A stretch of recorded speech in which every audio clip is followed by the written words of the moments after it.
What is the level of lateral runout that constitutes replacing an entire hub unit? Well, we're going to find out next.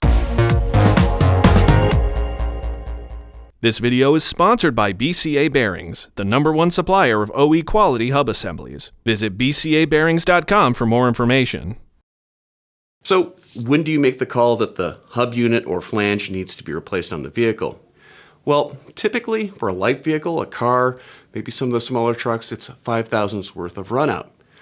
But the key is, after you've done all your measurements, look at the service information to see what the tolerances are.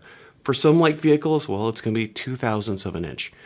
Heavy duty vehicles, pickup trucks, it may be 5 thousandths. Make sure that you're looking at the service information and the flange itself is within the tolerances. Anything above that, well, you may want to replace the flange or the entire wheel bearing hub unit.